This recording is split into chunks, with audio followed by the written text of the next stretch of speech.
নমস্কার বন্ধুরা, আবার আমি হাজির হয়ে গেছি স্পাইসেস অ্যান্ড ফ্লাওয়ার থেকে শ্যামলী রায়। আজকে আপনাদেরকে একটা দারুণ রান্না করে দেখাবো।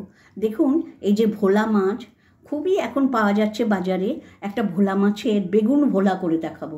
বেগুন দিয়ে ভোলা মাছ, তাই এর নাম হচ্ছে বেগুন ভোলা। এই মাছের তরকারি খেলে আপনি সত্যি সব স্বাদ ভুলে যাবেন, বারবার এটাই রান্না করে খাবেন।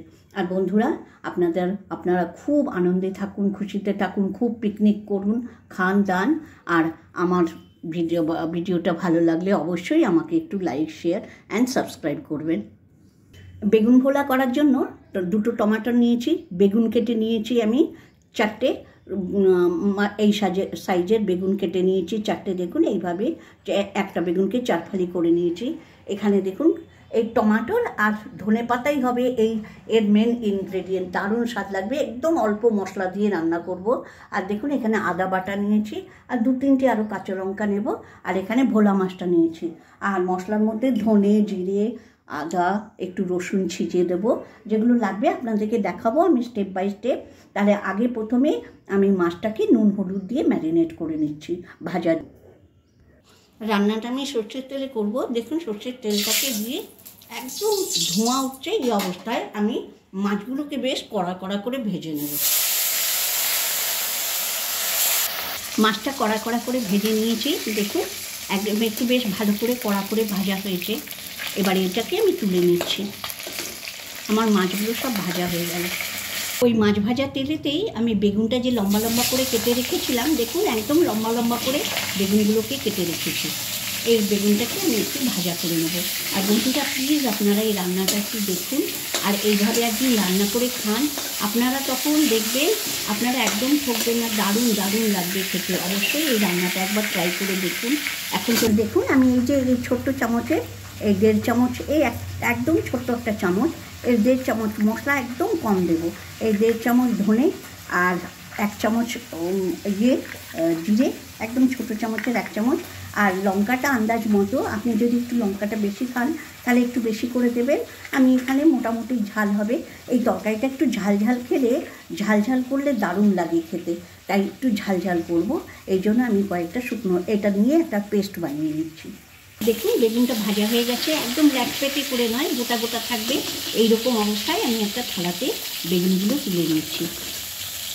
তেলেতেই আর একটু আমি তেল দিয়ে দিচ্ছি। এবার মশলাটা কষাবো, তার জন্য তেলটা দিয়ে দিলাম, জিরে ফোড়ন দিলাম।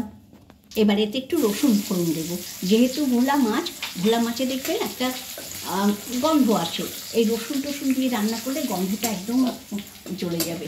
আর বন্ধুরা স্কিপ না করে এই রান্নাটা একবার দেখুন, একটা সাধারণ মাছ খেতে এত ভালো লাগে, সেই বেগুন ভোলা আপনাকে এর স্বাদ একদম সব স্বাদকে ভুলিয়ে দেবে। পেঁয়াজ কুচিয়ে রেখেছিলাম, আমি দুটো মাঝারি সাইজের পেঁয়াজকে কুচি করে রেখেছিলাম, সেটাকে এখন একটু ভাজা ভাজা করে নেব। এবার যে দুটো টমেটো দেখিয়েছিলাম, সেই দুটো টমেটোকে কেটে এর সঙ্গে ভালো করে ভাজা ভাজা করব। পরিমাণ মতো নুনটা দিয়ে দিচ্ছি, আমি সবেতেই নুন দিয়েছিলাম, বেগুনটাও একটু ওই মাছের যে তেলটা ছিল সেটা নুন ছিল, আর মাছটাও নুন দিয়ে ভেজেছি, তার জন্য অল্প করে নুনটা দিয়ে এটাকে আমি এখন কষাবো। এবার পরিমাণ মতো নুন হলুদ দিচ্ছি, একটু নুন দেওয়া হয়ে গেছে তো পরিমাণ মতো হলুদ দিলাম। আমি যে পেস্ট করেছিলাম, ওই যে ধনে, জিরে, শুকনো লঙ্কা দিয়ে যে পেস্টটা করেছিলাম, সেই পেস্টটা এতে দিয়ে দিলাম। মশলাটাতে একটু সামান্য ওই মশলা ধোয়া জলটা দিলাম, দিয়ে এবার মশলাটাকে ভালো করে কষাবো। যেহেতু কাঁচা মশলা আমি এটাকে পেস্ট করে দিয়েছি, তো তার জন্য গন্ধটা থাকতে পারে, তাই একটু জল দিয়ে এটাকে সুন্দর করে 2-3 মিনিট কষাবো। আর একটু আদা বাটাটা দিয়ে দিলাম।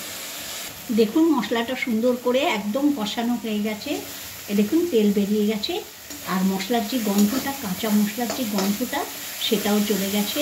এবারে আমি পরিমাণ মতো এতে জল দিয়ে দিচ্ছি।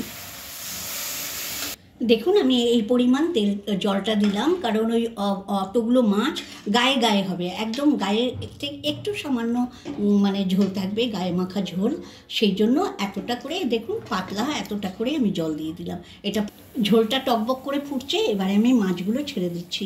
এখন কিন্তু আমি বেগুনটা দেবো না, বেগুনটা নামাবার ঠিক 2 মিনিট আগে দিয়ে নামাবো। 3টি কাঁচা লঙ্কা দিয়ে দিলাম।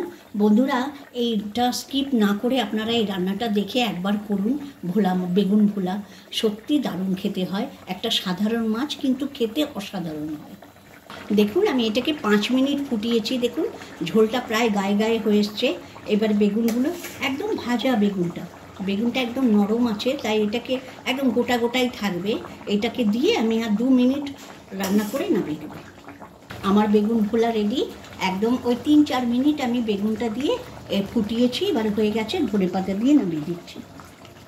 হয়ে গেছে, এবার এটাকে আমি থালাতে সাজিয়ে দিচ্ছি।